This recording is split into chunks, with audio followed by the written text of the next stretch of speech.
Familiar, you're familiar. So if you don't know by now, then you should probably get familiar.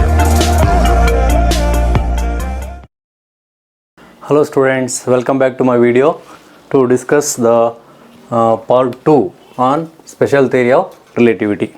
Okay, so as I told in the last video, so we have so many factors to understand in the theory of relativity, so in which we will come across some physical parameters, how they are going to be dependent on the fixed frame of reference and moving frame of reference, etc. Okay, and at the end, so we have concluded with some postulates of the theory of relativity. So there are two main postulates of special theory of relativity. Now based on that postulates of special theory of relativity, so we have to obtain how the positional coordinates varying or dependent on each other in two frames of reference. So as long as I say there are two frames of reference, you know that one of the frame of reference is assumed to be always fixed.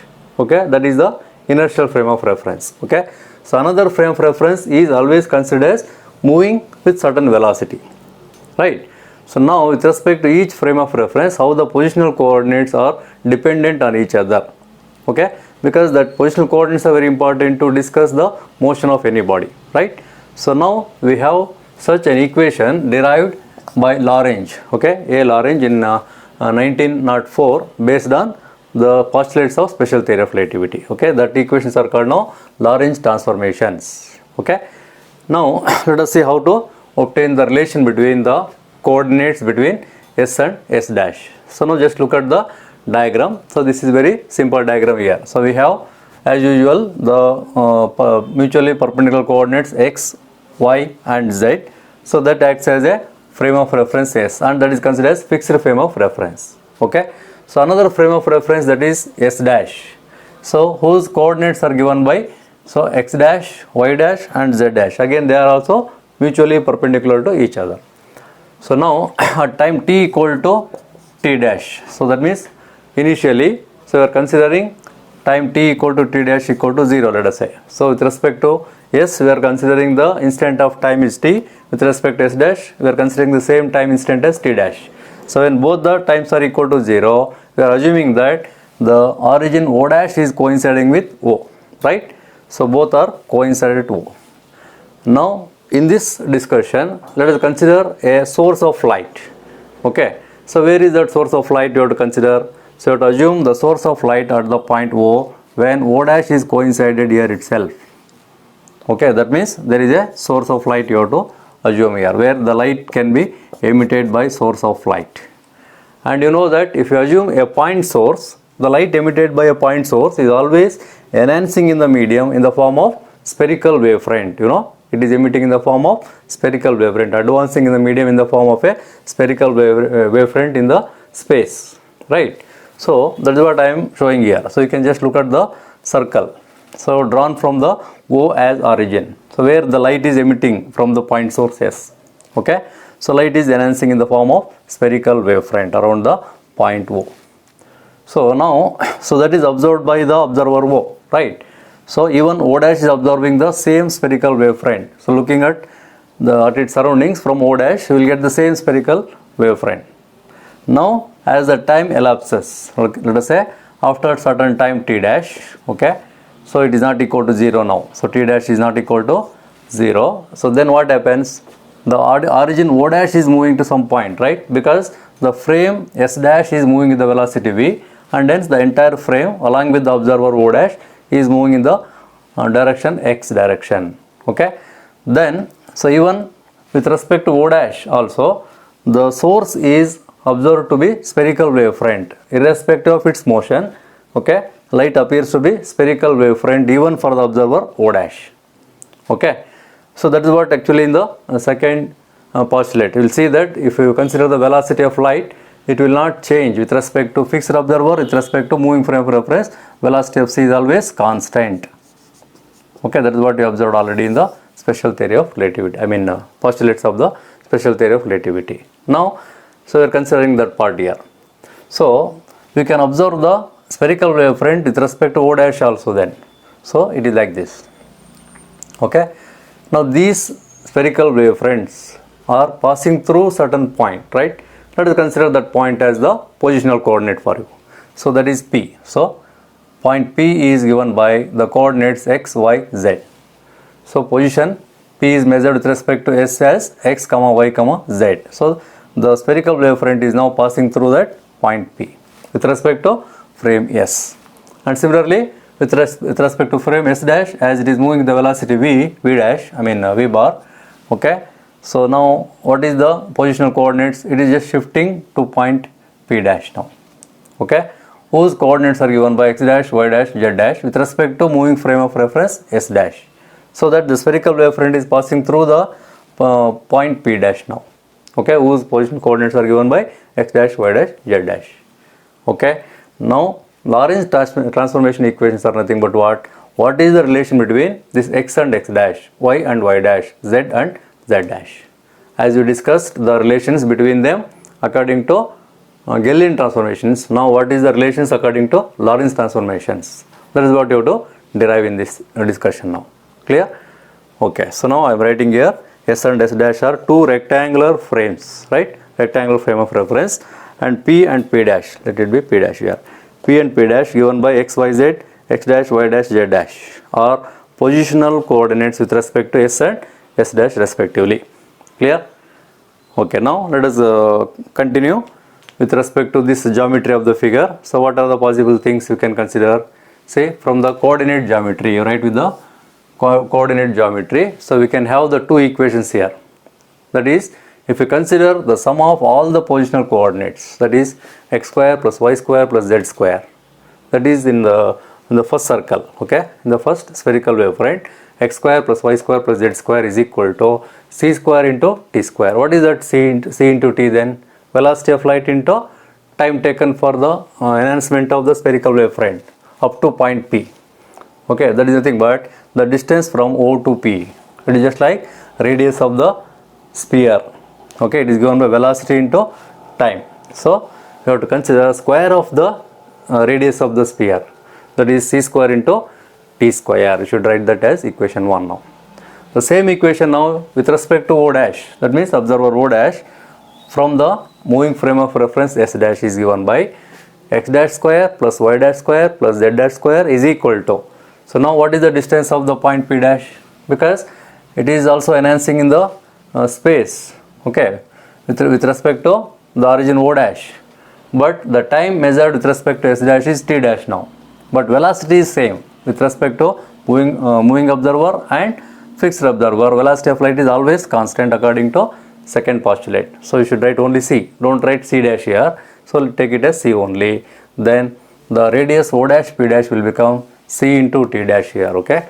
C square t dash square you can take for the second equation as the square of this radius of the spherical wavefront, correct? So now we have the two equations according to coordinate geometry, right? Okay, now look at the diagram again. So with respect to each origin, O and O dash, the wave front, WF means here wave front is spherical, okay, wave front is spherical, even though the origins no longer coincide. So is there any change in the spherical wavefront here, even though they are not coinciding? No.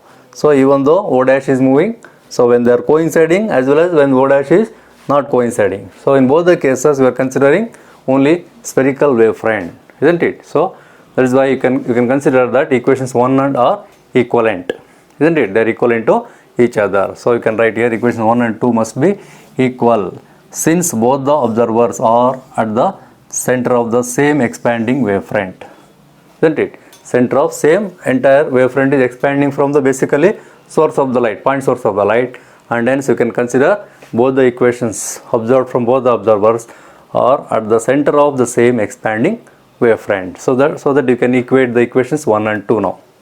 Okay. So if after equating equations 1 and 2 you will get like this: x square plus y square plus z square.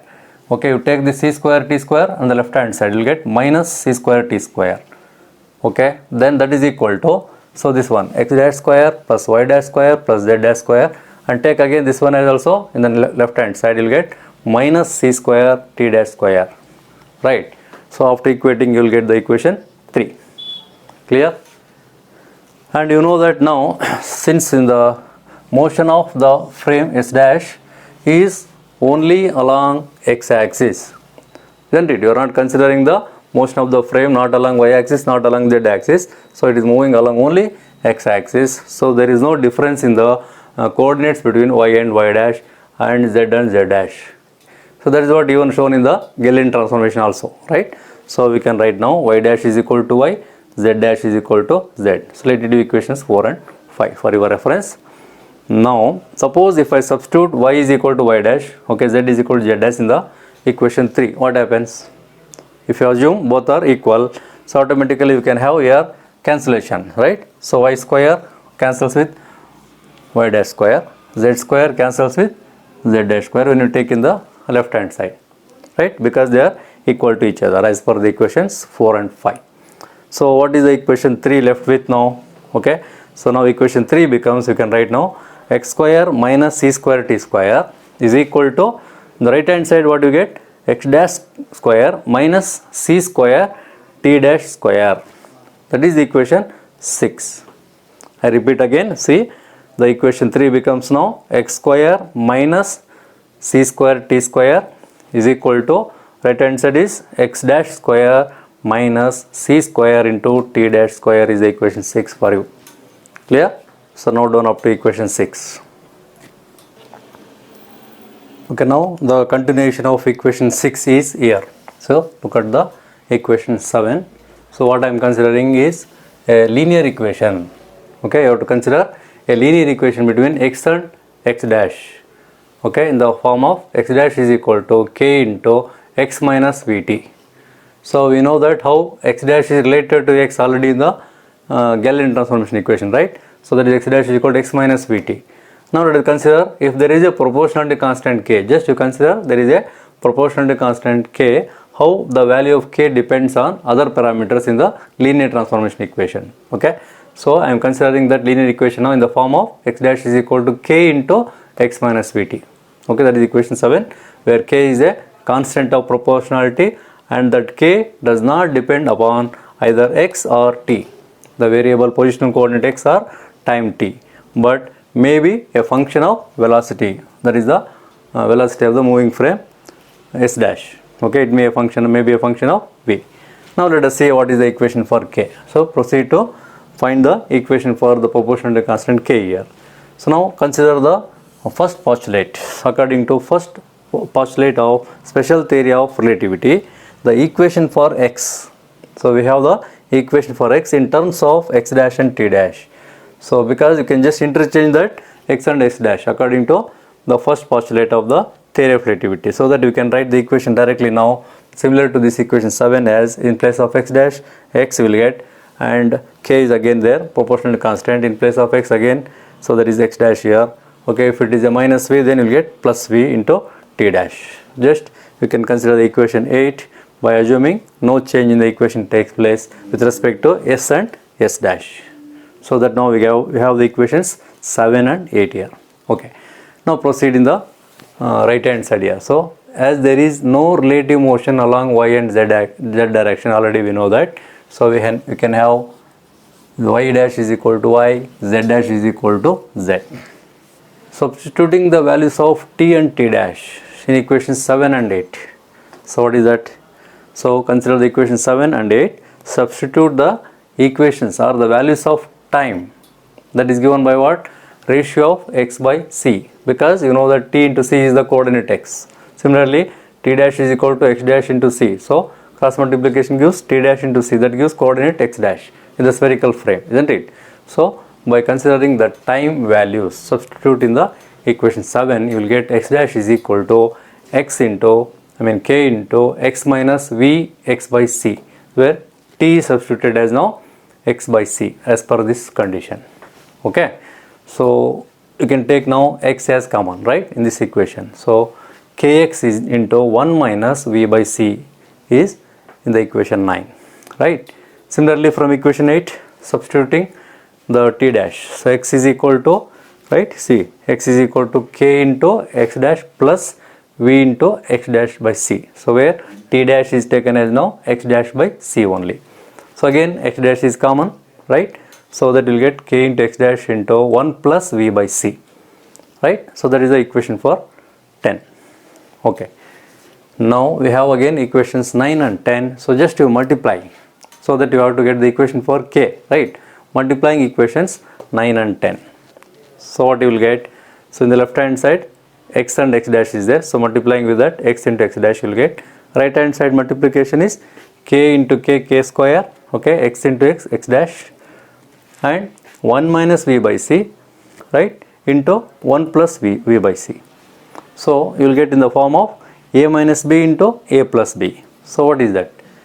A plus b into a minus b is a square minus b square, right? So you can write it like this: k square into x dash into a square minus b square, that is 1 minus 1 square is 1 minus v square by c square.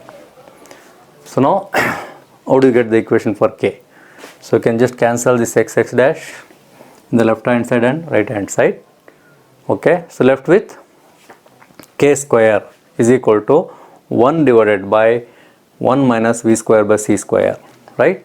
But what I want here is only k, isn't it? So k is equal to now plus or minus 1 by square root of this value. Square root of 1 minus v square by c square is the value of k. The proportionality constant is obtained as plus or minus 1 by square root of 1 minus v square by c square. So take it as equation 11. Then let me proceed how to get the coordinate relations between x and x dash. Okay.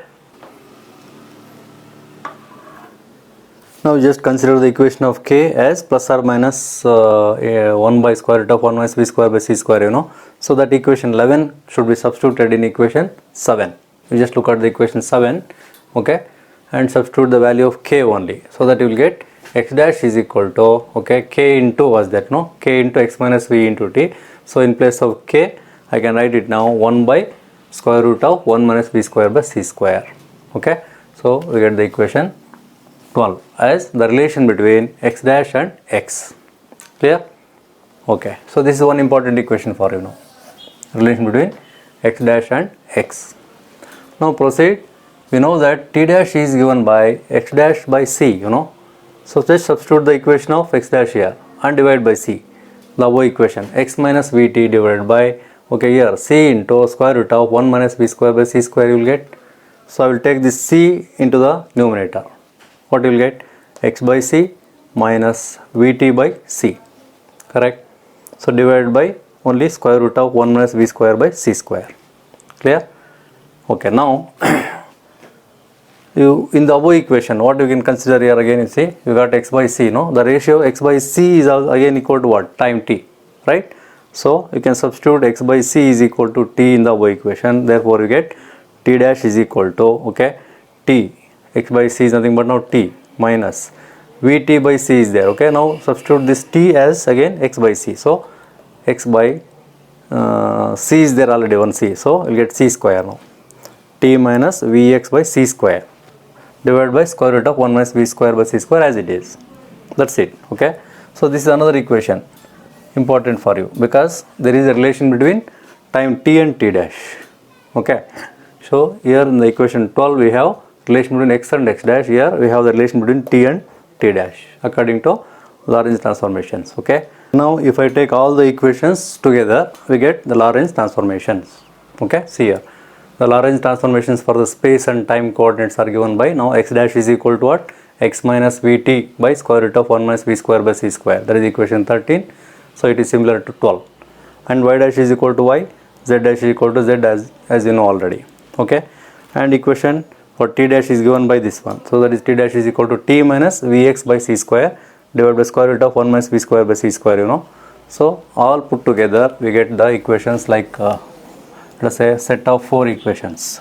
These set of 4 equations are called now Lorentz transformations relating x dash, y dash, z dash, t dash to x, y, z and t. If I write it in the opposite manner, okay, that is equations for x, y, z in terms of x dash, y dash, z dash, t dash, you will get the inverse transformation equations, right? Okay, so that I will write here.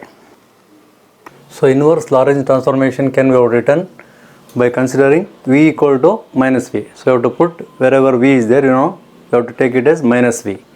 and you can just replace x is equal to x dash, y is equal to y dash, z is equal to z dash, t equal to t dash in the inverse Lorentz transformations. You get the inverse Lorentz transformation, that's it. So take it as now in place of x dash I will take x here, and in place of x write x dash. So minus v is there, so minus into minus plus. Okay, I should write now plus v into t is there, t dash, divided by square root of 1 minus v square by c square. So y is equal to y dash, okay, z is equal to, okay, z dash it is. So t is equal to t dash plus v x dash by c square divided by square root of 1 minus v square by c square. So that is what the set of equations called actually inverse Lorentz transformations. Clear? So you should remember these are the set of equations called Lorentz transformation equations, and these are the set of equations called inverse Lorentz transformations. Gives the relation between the space and time coordinates between the s and s dash frame. Clear? Okay, then I will see you in the next video with the new concept. Okay, thank you for watching this video.